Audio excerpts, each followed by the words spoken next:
माझं जे गिल आहेत एसपी यांच्याशी बोलणं झालंय. काल रात्री 3-4 वेळा झालं, आज सकाळपासून 3-4 वेळा झालं.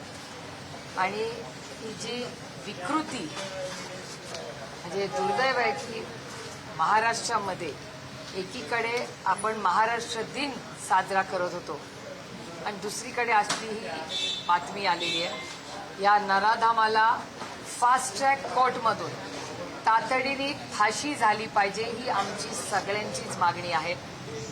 अतिशय गलिच्छ म्हणजे माणुसकीला लाजवणारी ही सगळी जी कृती आहे याच्यासाठी आपल्याला आठवत असेल एक काळ असा होता जेव्हा उद्धवजींचं सरकार होतं तेव्हा एक शक्ती कायदा आपण आणला होता. तो पासही महाराष्ट्र सरकारने एक मताने केला होता. तो दिल्लीला पाठवला पण दिल्लीला तो भारत सरकारने चर्चेलाही आणलेला नाही. त्यामुळे दुर्दैव आहे. माझी हात जोडून भारत सरकार आणि महाराष्ट्र सरकारला विनंती आहे की महिला सुरक्षिततेबद्दल याच्याबद्दल प्राधान्य, नागरिकांची सुरक्षितता हा मूलभूत अधिकार आहे. त्यातून या चिमुकलीवर जे झालेलं आहे 3-4 महत्वाच्या गोष्टी मी मागेही माननीय मुख्यमंत्र्यांना अतिशय विनम्रपणे विनंती करते. राजकारण होत राहिलं, हा राजकारण करायची ही वेळही नाही. मी हात जोडून महाराष्ट्राच्या माननीय मुख्यमंत्र्यांना विनम्र विनंती करते की आमच्या नसरापूरला इथे एक पोलीस चौकी, त्या पोलीस चौकीमध्ये पोलीस यंत्रणा अपेक्षित अशी नाही. त्याच्यानंतर पेट्रोलिंग सातत्याने आम्ही म्हणतोय महिला पोलिसांचं पेट्रोलिंग वाढवा.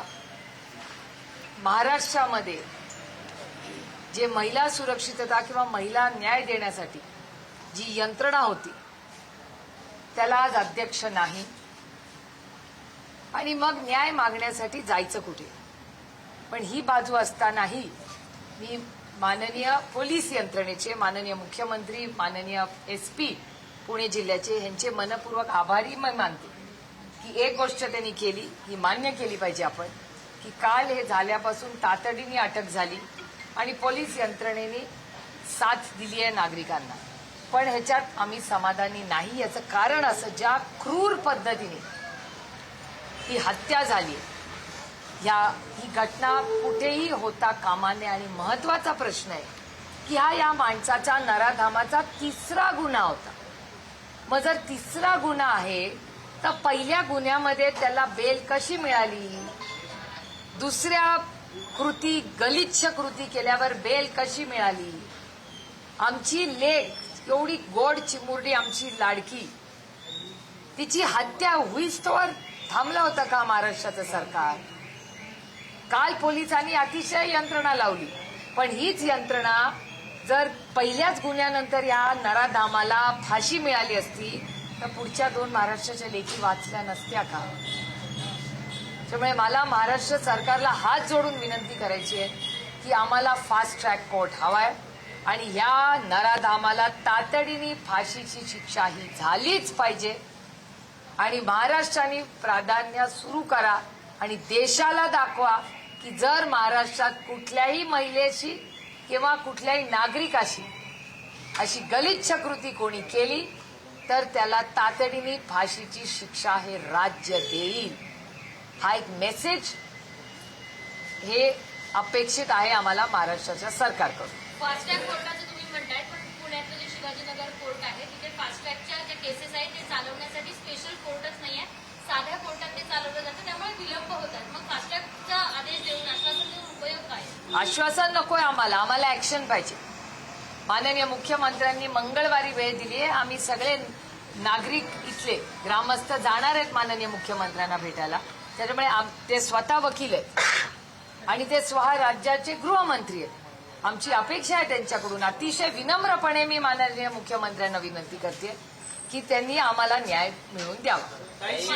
सेम घटना जी आता चाकणमध्ये घडली, एका मुलावरती लैंगिक अत्याचार करून त्याचाही गळा चिरून त्याची हत्या. हे वर्दीची भीती राहिलीच नाही. ही विकृती कशी वाढते. ज्या वर्दीचा सार्थ अभिमान आम्हाला आहे, महाराष्ट्राच्या पोलिसांना मला सार्थ अभिमान आहे, पण मग त्या वर्दीची का भीती राहिली नाही सामान्य माणसाला या विकृतीला. म्हणून काहीतरी ऍक्शन घेणं गरजेचं आहे आणि ते केलं पाहिजे. याआधी देखील अशा घटना समोर आल्या आहेत फास्ट ट्रॅक कोर्टात चालू असं आश्वासन देतात, मात्र त्याच्यानंतर काही होताना दिसत नाही. पण याच्या पाठपुरावा आम्ही सगळे मिळून करणार आहोत आणि जोपर्यंत या मुलीला न्याय मिळत नाही, त्या कुटुंबाला न्याय मिळत नाही, आम्ही स्वस्थ बसणार नाही. ताई, खरं तर पोलीस प्रिव्हेंटिव्ह ऍक्शन घ्यायला आलं होतं आणि 3 गुन्हे या आरोपीनं त्याबद्दल केले. पोलीस कुठेतरी कमी पडलेले आहेत का? आणि अर्थातच आता आम्ही माहिती घेतोय. मी एसपी नाही विचारले, एसपी माहिती घेत आहेत की आधीच्या 2 गुन्ह्यानंतर ह्याला बेल मिळालीच कशी. या माणसाला त्यांच्या गावातून बाहेर काढून टाकलेलं आहे, हाकलून दिला होता त्याला गावातून. मग जर गावातून हाकलून दिलेला माणूस आपल्या नसरापूरमध्ये आलाच कसा? पोलिसांनी का लक्ष दिलं नाही? एक तर त्याला बेलच कशी मिळाली, हाच पहिला मुद्दा आहे माझा. स्थानिकांनी म्हटले ते पोलीस स्टेशन होतं ते शिफ्ट करण्यात आलं. तेच मी तुम्हाला म्हणले ना, मी अगिलशी माझं बोलणं झालेलं आहे. शिफ्ट करताना पोलिसांनी तिथल्या कायद्याशिवाय